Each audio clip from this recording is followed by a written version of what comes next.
Okay, so we saw the swap values function template in the previous video. Here's another function template. We've split it up into the declaration or the prototype. We use a template prefix. We use template angle bracket class T. This is the type. And we can have a function with this one's just a void function with one parameter where the type is specified. The other two are of this type T, whatever that is. And we can just give it an empty function body and define the actual function with the function body elsewhere. You can do that. You can do that definitely with G++. Maybe not with all other compilers, but G++ does work. So here all this function does, which is declared here, defined here, is it just prints out the three parameters, stuff1, stuff2, stuff3, with new lines separating them. Okay, so how do you call show stuff, this function? We call it with, just as we would any function. Remember that the compiler generates the actual function definition, replaces t in this case with double. Since the second parameter is type double, it'll use double for both of them. Even if this was an int, it would say double. And this will, once you call this function, it'll just print out or display to the console these three parameters, 2, 3.3, and 4.4. So there are some compiler complications. Function declarations and definitions, typically we have them separate, and this works for templates in G++, but it is not supported on all compilers. Some compilers may not allow you to separate it. The safest place to put these template function definitions is in the file where it is invoked. Many compilers will require it to appear first, and G++ will require you to have at least a function declaration, and then often we pound include all the template definition. So here's an example I have set up in Eclipse. I'm going to use, after I use the swap values function, I set up a simple array of ints, size 4, not very big, just so that we can see that when we do sort it, we can see that you can see easily that it's sorted. Okay, so I set up an array with 4 things, print out the unsorted array, and then I call the sort function with as parameters. It takes parameters to the array and however many elements you have in the array that you want to sort. And then I print out the sorted array. So here notice that I'm using a template function, sort, which takes as parameter some array of type t, which is the parameter type, and then an int for the number of things in that array that I want to sort. So notice all I have here is the template function declaration. The definition is elsewhere, and it turns out what I have done, just to show you that it can be done, is that I pound include a .cpp file, which we don't see all that often, but in templates, that's you want the template to be defined and in some place, let's say, and you want to include that right where you're going to use it. So you cannot create a .o file from a template declaration, template definition. So even though this looks like a .cpp file, it is meant to be pound included because these are all templates. So there's a template for an index of smallest, which I use in sorting, and here is the actual sort template function itself. This looks like regular C++ code, but since it's templatized, I have to pound include it or just copy and paste this entire thing right where I use it. Okay, so take a look at this example. This is an example where you're not including a .h file, you're including a .cpp file. And usually you need to do that if you're using templates. You don't need to do it if you're using regular classes or functions. But if you're using templates, you do need to use it. And also I had to use a forward declaration of index of smallest template function here. The definition is comes after. I need to do this because I'm using index of smallest within my sort. Okay, so as a quick example, shows you some of the things that are different about templates. And G++ should work with that code, maybe not all compilers that you come across.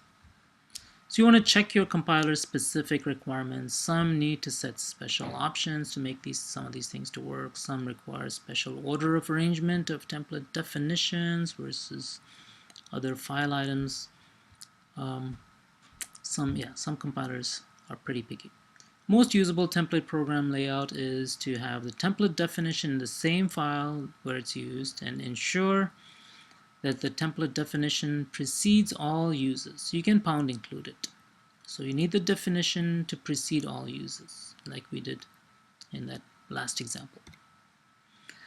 Okay, so you can have templates with multiple type parameters. So you have class or type name T1, class or type name T2. Remember, you can use anything. You can use T, U, or V, or W, or X, Y, Z, or whatever you want. It's just common to see T and things like T1, T2.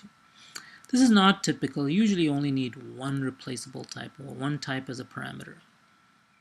You cannot have unused template parameters. Each one must be used in the definition. Otherwise, you get an error. So you have to, if you declare it to have two type parameters, you have to use both of them. Okay. Algorithm abstraction is a very nice idea. The idea is that algorithms should work no matter what type of thing you're dealing with. So you should be able to sort a bunch of ints, you should be able to sort doubles, you should be able to sort objects. And so the idea is that it refers to implementing templates. You want to express algorithms in a general way that will work for anything, but then use it for whatever specific type that you need to use it for. So the algorithm should apply to variables of any type, and you ignore some of this incidental details regarding types, and you concatenate on substantive parts of concentrate on the main parts of the algorithm where you're actually doing the actual work. Function templates are one way C++ supports algorithm abstraction. So for example, we set up our sort technique based on a template, and take a look at this sort function. You need an int to count stuff. That's not really related to what we're sorting. This can sort anything. You can sort doubles, you can sort objects, anything you want. And here are some of the main things. You need to be able to compute the index of the smallest thing in a part of the array. You need to be able to swap, which we've already done. As long as you can do those two things, this sort will work. So we concentrate on the main things, which is we need to find the index of the smallest thing in the array. Doesn't matter what type. As long as we can do that, and as long as you can swap two things, then the whole algorithm will work no matter what the type is. That was the idea of algorithmic abstraction. Okay, so function templates like the sort program, the sort template function that you just saw it's one way of supporting algorithm abstraction. So when you develop templates, the strategy is to use a function just as you would with actual data types. So let's say ints. Let's say you develop a sort with just ints. And then you completely debug this sort of regular or ordinary function that works only for ints. Then you templatize, or you convert that ordinary function to a template function. You replace all the ints, all the places where you have type names like int. Well, you have to be careful. If you're just counting, you don't want to replace that. But all of the ones where you deal with data, you replace those with the type parameter like t as needed. And then the advantage of this, and then you're done. hopefully it works, and you can test it out with all different types. Hopefully it'll always work. Advantage is this is easier to solve concrete case, so you've already solved it for, let's say, ints for an actual data type like int, and then you figure out the algorithm, make sure it works. You deal with the algorithm and not the template syntax, and then once you're sure it works, then you convert it to a templatized function. Okay, so there are inappropriate types. You can use any type in the template for which the code makes sense. The code must behave in an appropriate way.